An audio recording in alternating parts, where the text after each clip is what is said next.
In the previous video, we were able to create the cross sections, and we also edited the cross sections and assigned MANNING'S-N to the left over bank, right over bank, and the main channel. In this video, we want to see how we can get some flow data from USGS stream start. To do that, we have to go to the site, and we are able, if we can be able to extract the peak flows for different incidence probability, and from that we can know what incidence probability is associated with the return period and the corresponding peak flow values. Also, we must take note of the some of the errors that may need. If the errors is too big, we may have to deal with the error, and this example is the average standard error prediction. So this needs to be taken care of to make those adjustments where necessary. Now, to be able to extract the peak flows from the crossing, we can go to this site, and if you go to this site, this is a stream start, you'll be able to find your study location. You can type in the address if you want. If you type in the address, you'll be able to narrow down. So when you click down, here we have to zoom in to find the stream, and from that we can delineate. So for example, I want to find a stream that has a crossing. So this is the highway. I'm looking for the interstate. This is Interstate 79, and I want to find a crossing where the river crossed the interstate and delineate it. So it's an example of what we have where we want to place our culvert um, in that underneath the interstate. So we can find a good location somewhere in West Virginia, and I'll find that interstate. See here, look, we are.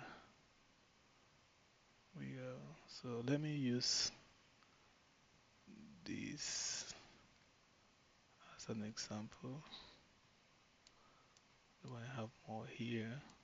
Okay, let me use this as an example. So here we have this crossing. So all I need to do here is, for example, if I zoom out, I won't have the ability to delineate, but when I zoom in, you can see the gray area.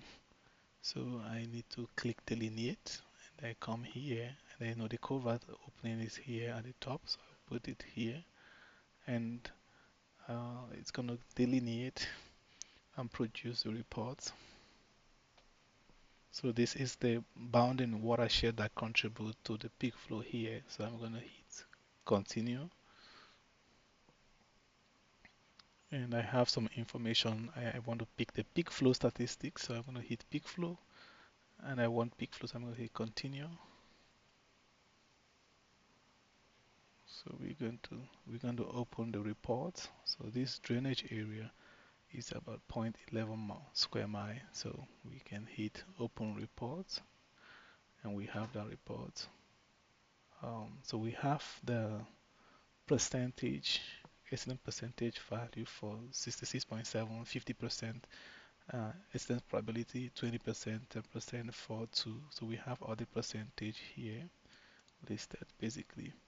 So basically, we can use this information to interpolate for other return periods. So you need to download it, or we can snip it and use that information. So this is how we get the peak flow corresponding to different incidence probability and the return period. So we can go back to our presentation, and we can see here that, for example, we have the incidence probability.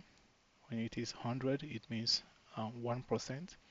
When it is 50, it is 2%. When it is 42, it is 42.9, is 2.3%. So this is derived by dividing um,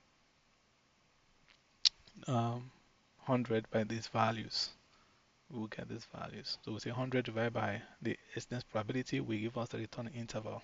And that's how we get. So when we say 0.1, it means 1000 return period. And we have these values for 2 years for 2.3, for 5 years for 10, for 25, for 50, for 100, for 200. And if we want other values, we can use the regression equation to determine the the best equation and the coefficient, and we can interpolate for other years like 100, like 1 year, 4 years, 20 years, 500 and 1000. But that is beyond the scope of this tutorial, so I'm not going to dive into that. But in this tutorial, I've been able to show you how to get peak flow within the US. If you're outside the US, you can get the peak flow for locations by looking at your agency to get the peak flow. So now we're done with this portion. We can um, use that data in subsequent uh, video to build the flow data, the 1D flow, steady flow data, and then that can be useful for the model. So I will see you in the next video where we build the data using the peak flow we extracted so far.